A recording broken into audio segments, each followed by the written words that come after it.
മനുഷ്യനെന്ന മഹാ അത്ഭുതത്തെക്കുറിച്ചും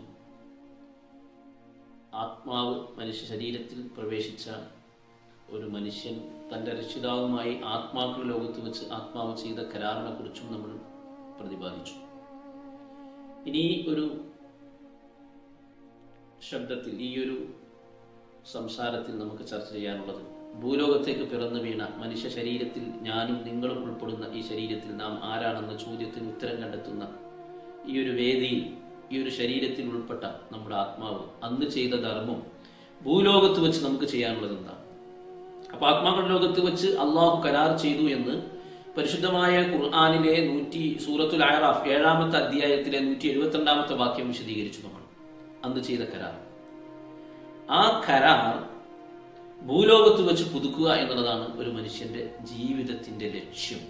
ഒരു മനുഷ്യ സൃഷ്ടിപ്പിന്റെ മനുഷ്യനെ സൃഷ്ടിച്ച സ്രഷ്ടാവ് ആ മനുഷ്യനിൽ നിന്ന് ലക്ഷ്യം വെക്കുന്ന അൾട്ടിമേറ്റ് ഗോൾ, ജീവിതത്തിന്റെ ലക്ഷ്യം, പ്രപഞ്ചനാഥനുമായി അവൻ ചെയ്ത ആത്മാക്കളുടെ അവന്റെ ശരീരം ഉൽപ്പത്തിയാവുന്നതിന് മുമ്പ് ആത്മാക്കളുടെ ലോകത്ത് വെച്ച് ചെയ്ത പരിശുദ്ധമായ ആ ഒരു വചനത്തിലുള്ള, ഒരു അസ്തിത്വത്തിലുള്ള, ഒരു സത്യത്തിലുള്ള ഒരു കരാർ, അത് മറന്നുപോയവൻ ഭൂലോകത്ത് വെച്ച് പുതുക്കുക എന്നുള്ളതാണ്.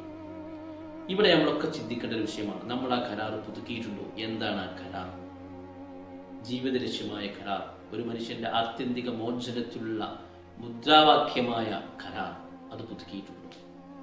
അപ്പൊ കരാർ ചെയ്ത മാറ്റർ എന്താണ്? അവിടെ സബ്ജക്റ്റ് ദൈവത്തിന്റെ അസ്തിത്വമാണ്. ലാ ഇലാഹ ഇല്ലല്ലാഹ്, അലസ്തു ബി റബ്ബിക്കും ഖാലൂ ബലാ, ഞാനാണ് നിങ്ങളുടെ റബ്ബ്. നിങ്ങളുടെ അടക്കങ്ങളും മനക്കങ്ങളും ഗതികളും വിഗതികളും നിങ്ങളുടെ ശ്വാസങ്ങളും എല്ലാം നിയന്ത്രിക്കുന്ന റബ്ബ് ഞാനാണ്. ആ റബ്ബിനെ നീ അംഗീകരിക്കണം എന്ന പരിശുദ്ധമായ തൗഹീദിന്റെ അസ്തിത്വത്തിലുള്ള കരാറാണ് അവിടെ ചെയ്തത്. അത് ഭൂമിയിലേക്ക് വന്നപ്പോ, ശരീരമാകുന്ന വീടിലേക്ക് പ്രവേശിച്ചപ്പോ, ശരീരത്തിന്റെ ഇച്ഛകൾക്കും സ്വഭാവങ്ങൾക്കും അനുസരിച്ച് സഞ്ചാരം തുടങ്ങിയ മനുഷ്യൻ അത് മറന്നുപോയി. പക്ഷേ അള്ളാഹു കാരുണ്യക്കടലാണ്. അവനെ സൃഷ്ടിച്ച നാഥൻ കാരുണ്യത്തിന്റെ നിറകുടമാണ്. കാരണം അവന് വലിയൊരു ലക്ഷ്യമുണ്ടായിരുന്നു. അതുകൊണ്ടാണ് അവൻ പറഞ്ഞത് അൽ ഇൻസാനു സിർരി വഅനസു, മനുഷ്യൻ എന്റെ രഹസ്യമാണ്, ഞാൻ അവന്റെ രഹസ്യമാണ്. വിശ്വാസി തന്റെ റബ്ബിന്റെ കണ്ണാടിയാണ് എന്ന് മാത്രമല്ല, മറക്കപ്പെട്ട നിധിയായിരുന്നു ഞാൻ. എനിക്ക് എന്നെ തന്നെ ഒന്ന് കാണണമെന്നും ഒരു അനുരാഗം, ഒരു ഇഷ്ടം, ഒരു സ്നേഹത്തിൽ നിന്ന് ഉൽപ്പത്തിയായ സവിശേഷ സൃഷ്ടിയാണ് മനുഷ്യൻ. അള്ളാഹുവിന്റെ സ്നേഹത്തിൽ നിന്ന്, ദൈവത്തിന്റെ സ്നേഹത്തിൽ നിന്ന്, എന്താണ് അല്ലെ, ആ വലിയ ശക്തിയുടെ സ്നേഹത്തിൽ നിന്ന് ഉൽപ്പത്തിയാണ്. അള്ളാഹുവിനെ തന്നെ കാണും. അപ്പൊ അതുകൊണ്ടാണ് മനുഷ്യ സൃഷ്ടിപ്പിന്റെ അൾട്ടിമേറ്റ് ലക്ഷ്യം അള്ളാഹുമായി ചെയ്ത കരാർ, അള്ളാഹുവിനെ അറിയാനുള്ള കരാർ, അള്ളാഹുവിനെ തിരിച്ചറിയാനുള്ള കരാർ. ആ കരാർ ഭൂലോകത്ത് വെച്ച് പുതുക്കണം. കാരണം അവൻ അള്ളാഹു ആരാണെന്നും മറന്നുപോയി, അവൻ ആരാണെന്നും മറന്നുപോയി. അവൻ ആരാണെന്നുള്ള മറവി അള്ളാഹുവിനെ മറക്കുന്നതിലേക്കും, അവൻ ആരാണെന്നുള്ള അറിവ് അള്ളാഹുവിനെ കുറിച്ചുള്ള അറിവിലേക്കും അവനെ നയിക്കും. അത് മറന്നുപോയവൻ. കാരുണ്യക്കടലായ റബ്ബ് ഒരു പ്രത്യേക വിഭാഗത്തെ തിരഞ്ഞെടുത്തു, അവന്റെ സ്വന്തക്കാരായ വിഭാഗത്തെ. അവർക്ക് അവനെ കുറിച്ചുള്ള അറിവ് നൽകി. അവൻ തന്നെ തിരഞ്ഞെടുക്കപ്പെട്ടു. അവനാൽ തിരഞ്ഞെടുക്കപ്പെട്ട വിഭാഗത്തിന്റെ ഡ്യൂട്ടി എന്താണ്? 1,25,000-ൽ പരം ആളുകൾ വന്നു. ഓരോ സമൂഹത്തിനും ഗോത്രത്തിനും വന്നു. എന്താ അവരുടെ ഡ്യൂട്ടി? ആത്മാക്കളുടെ ലോകത്ത് വെച്ച് ചെയ്തു പോയ കരാർ മറന്നുപോയ പാപപ്പെട്ട തന്റെ അടിമകൾക്ക് ഓർമ്മപ്പെടുത്തി കൊടുക്കുക എന്ന സുപ്രധാനമായ ദൗത്യമാണ്. അത് ഓരോ സമൂഹത്തിനും കടന്നു വന്നു. അവർ കടന്നു വരാത്ത ഗോത്രമില്ല, ഗ്രാമമില്ല, സമുദായമില്ല എന്ന് പടച്ച റബ്ബ് തന്നെ വിശുദ്ധ ഖുർആനിലൂടെ നമ്മൾ പഠിപ്പിച്ചു. നമ്മളിലേക്കും അങ്ങനെ കടന്നു വന്നു. അവസാനമായി ഈ പ്രവാചകന യോഗത്തിന് അവസാനം കുറിച്ചവരാണ് മുഹമ്മദ് റസൂലുള്ളാഹി സ്വല്ലല്ലാഹു അലൈഹി വസല്ലം തങ്ങൾ. അവർ ചെയ്ത ഡ്യൂട്ടി ഇതാണ്. ലക്ഷോപലക്ഷം ആളുകൾക്ക് പരിശുദ്ധ തൗഹീദിൽ പടച്ച റബ്ബുമായി ആത്മാക്കളുടെ ലോകത്ത് വെച്ച് ചെയ്ത ഈ പരിശുദ്ധ കരാർ പുതുക്കി നൽകി, അവരുടെ ആത്മാവിനെ സ്ഫുടം ചെയ്തു നൽകി. ഇവിടെ നമ്മൾ ശ്രദ്ധിക്കപ്പെടേണ്ട ഒരു വചനമാണ് റസൂൽ സ്വല്ലല്ലാഹു അലൈഹി വസല്ലം തങ്ങളുടെ ഒരു വാക്ക്, അലാ ഇന്ന ഫീ ജസദി ബനി ആദമ ലമുദ്ഗതൻ വഫിൽ മുദ്ഗതി ഖൽബുൻ വഫിൽ ഖൽബി റൂഹുൻ വഫി റൂഹി സിർറുൻ വഫി സിർറി നൂറുൻ വഫി നൂരി അന. മനുഷ്യ ശരീരത്തിൽ ഒരു മാംസകഷ്ണമുണ്ട്, ആ മാംസകഷ്ണത്തിൽ ഹൃദയമുണ്ട്.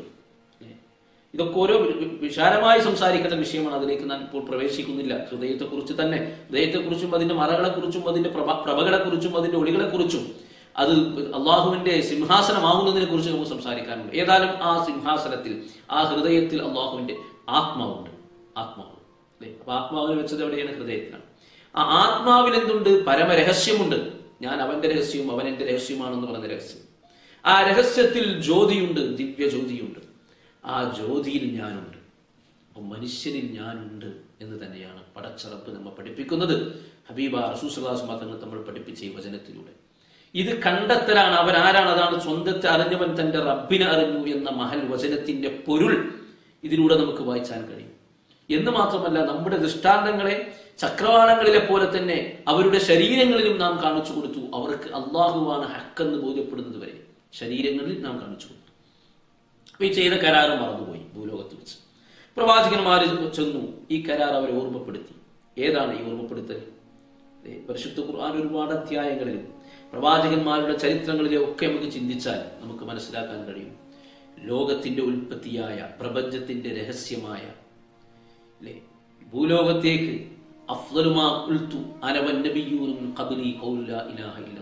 ഞാനും എന്റെ മുമ്പ് കഴിഞ്ഞുപോയ മുഴുവൻ പ്രവാചകന്മാരും പറഞ്ഞതിൽ വെച്ച് ഏറ്റവും സവിശേഷമായ, അതിശ്രേഷ്ഠമായ വചനം അത് ലാ ഇലാഹ ഇല്ലല്ലാഹ് എന്ന വചനമാണ്. അല്ലെ? നമ്മൾ സൂചിപ്പിച്ച പരിശുദ്ധ കെലിമയാണ് നമ്മൾ പഠിപ്പിച്ചു കൊടുത്തത്. കരാർ ചെയ്ത് മറന്നുപോയവർക്ക് ഈ പരിശുദ്ധ കെലിമയുടെ അധ്യാപനത്തിലൂടെ, അതിന്റെ ജ്ഞാന കൈമാറ്റത്തിലൂടെ, അതിലൂടെ കരാർ പുതുക്കലിലൂടെ അള്ളാഹുമായി ചെയ്ത കരാർ പുതുക്കി നൽകുക എന്നുള്ളതാണ് മനുഷ്യ സൃഷ്ടിപ്പിന്റെ ലക്ഷ്യം. ഇതാണ് ഈ ഭൂലോകത്ത് വെച്ച് 1.25 ലക്ഷം പ്രവാചകന്മാർ നിർവഹിച്ചത്. ആ ആത്മാവ്, അന്ന് കരാർ ചെയ്ത ആത്മാവ് നമ്മുടെ ശരീരത്തിൽ നിലകൊള്ളുന്ന ആത്മാവ്, നമ്മുടെ ശരീരത്തിൽ ആത്മാവുണ്ട്. അപ്പൊ നമ്മുടെ ഡ്യൂട്ടി എന്താണ്? ഈ കരാർ ചെയ്തു മറന്നുപോയ കരാറിനെ അതിന്റെ അധികാരികളെ കണ്ട് ഓർമ്മപ്പെടുത്തുന്നവരിലൂടെ അത് പുതുക്കുക എന്നുള്ളതാണ്. ആ ഡ്യൂട്ടി നിർവഹിക്കുന്നവരാണ് 1.25 ലക്ഷം പ്രവാചകന്മാർ. റസൂൽ സ്വല്ലല്ലാഹു അലൈഹി വസല്ലം തങ്ങൾക്ക് ശേഷം ഇനി ഒരു പ്രവാചകൻ വരില്ല. ഹബീബായ റസൂൽ സ്വല്ലല്ലാഹു അലൈഹി വസല്ലം തങ്ങൾ വ്യക്തമായി സർവ്വ മാനവ കുലത്തിലേക്ക്, സർവ്വ പ്രപഞ്ചത്തിലേക്കുമുള്ള പ്രവാചകനാണ്. മുൻകഴിഞ്ഞ പ്രവാചകന്മാർ ഒരു ഗോത്രത്തിലേക്കോ ഒരു വിഭാഗത്തിലേക്കോ അല്ലെങ്കിൽ ഇസ്രായേൽ സമൂഹത്തിലേക്കോ പിന്നെ അന്താക്കിയ നാട്ടിലേക്കോ ഒക്കെ ഉള്ള പ്രവാചകന്മാരായിരുന്നു. റസൂൽ സ്വല്ലല്ലാഹു അലൈഹി വസല്ലം തങ്ങൾ ലോകൈക ലോകങ്ങളിലേക്കുള്ള പ്രവാചകനാണ്, വിശ്വപ്രവാചകനാണ്, വിശ്വവിമോചകനാണ്. അപ്പൊ ഈ അന്ത്യനാൾ വരെ ഈ പ്രവാചകത്വത്തിന്റെ ഡ്യൂട്ടി നിർവഹിക്കാനുള്ള ഇനി ഒരു പ്രവാചകൻ വരില്ല. അതുകൊണ്ടാണ് ഭൂലോകം തന്നെ കരഞ്ഞു പോയത് റസൂൽ സ്വല്ലല്ലാഹു അലൈഹി വസല്ലം തങ്ങൾ ഈ ലോക യാത്രയായപ്പോൾ. ആ സമയത്ത് അള്ളാഹു സമാധാനിപ്പിച്ചു. ഇനി ഞങ്ങൾക്കൊരു പ്രവാചകനില്ലല്ലോ എന്ന് പറഞ്ഞപ്പോൾ പ്രവാചകന്റെ ഡ്യൂട്ടി നിർവഹിക്കുന്നവരായ, ഇഷ്ടദാസന്മാരായ, എന്റെ മുഹിബ്ബീങ്ങളായ, ഞാൻ കയ്യും കാലുമൊക്കെ ആയി മാറുന്ന ഒരു വിഭാഗത്തെ കൊണ്ട് ഞാൻ ഈ ഭൂമിയെ നിറക്കുമെന്ന് പടച്ച റബ്ബ് സമാധാനിപ്പിച്ചു. റസൂൽ സ്വല്ലല്ലാഹു അലൈഹി വസല്ലം നമുക്ക് ഇപ്രകാരം നമുക്ക് പറഞ്ഞു, എനിക്ക് ശേഷം ഇസ്രായേലിൻ സമൂഹത്തിന് നേതൃത്വം കൊടുത്ത് പ്രവാചകരാണെങ്കിൽ, ഒരു പ്രവാചകനെ വിയോഗശേഷം മറ്റൊരു പ്രവാചകർ വരുമെങ്കിൽ എനിക്ക് ശേഷം ഇനി ഒരു പ്രവാചകൻ വരാനില്ല. പക്ഷേ എന്റെ ശേഷം എന്റെ ദൗത്യം നിർവഹിക്കുന്ന എന്റെ പ്രാതിനിധ്യമുള്ള പ്രതിനിധികൾ ധാരാളം മുരുകം ചെയ്യും. ഈ പ്രഖ്യാപനം കേട്ട അനുചരന്മാരായ സഹാബി വൃന്ദം ചോദിച്ചു, അത്തരം പ്രതിനിധികളുമായി ഞങ്ങൾ ഇടപഴകേണ്ടത് എങ്ങനെയാണ്? എന്താണ് ഞങ്ങളോട് കൽപ്പിക്കുന്നത് അവിടുന്ന്? അവർ പറഞ്ഞു, അവരിൽ നിന്ന് ആരെ നിങ്ങൾ കണ്ടുമുട്ടിയോ അല്ലെ, എന്നോട് നിങ്ങൾ ചെയ്തതുപോലെ അവരോട് നിങ്ങൾ കരാറ് ചെയ്യണം, അല്ലെ, ബൈഅത്ത് ചെയ്യണം, പുതുക്കണം. ഏത് കരാറ്? അള്ളാഹുമായി ആത്മാക്കളുടെ ലോകത്ത് വെച്ച്, ഉമ്മയുടെ ഗർഭപാത്രത്തിലൂടെ 3-ാം വീടായ ഭൂലോകത്ത് വെച്ച് നമ്മൾ മറന്നുപോയ കരാർ.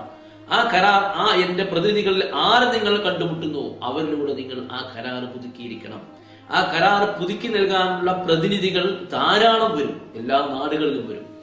അപ്പോ എന്റെ ഈ ശബ്ദം ശ്രവിക്കുന്ന എന്റെ പ്രിയപ്പെട്ട സഹോദരന്മാരോട്, സ്നേഹിതന്മാരോട്, സഹൃദയരോട്, സഹോദരിമാരോട് സ്നേഹത്തിന്റെ ഭാഷയിൽ എനിക്ക് പറയാനുള്ളത്, ആ പരിശുദ്ധമായ സവിശേഷ സൃഷ്ടിയായ ദൈവവുമായി കരാർ ചെയ്തു വന്ന, നമ്മുടെ അള്ളാഹുമായി ഉടമ്പടി ചെയ്ത പരിശുദ്ധമായ അള്ളാഹുമായി ദൈവത്തിന്റെ അസ്തിത്വത്തിൽ, പരിശുദ്ധ തൗഹീദിൽ, കലിമയുടെ അസ്തിത്വത്തിൽ കരാർ ചെയ്ത നമ്മുടെ ആത്മാവ് ഇന്ന് നിലകൊള്ളുന്ന നമ്മുടെ ശരീരത്തിൽ, ആ ആത്മാവ് നിലകൊള്ളുമ്പോൾ പ്രവാചകർ സല്ലല്ലാഹു അലൈഹി വസല്ലം തങ്ങൾക്ക് ശേഷം നൂറ്റാണ്ടുകൾ പിന്നിട്ടു അല്ലെ, ഈ ഇന്ന് നിലകൊള്ളുന്ന നമ്മൾ അത്തരം നമ്മുടെ ആത്മാവ് ചെയ്തു മറന്നുപോയ അങ്ങനെ ഒരു കരാറിനെ കുറിച്ചും, ആ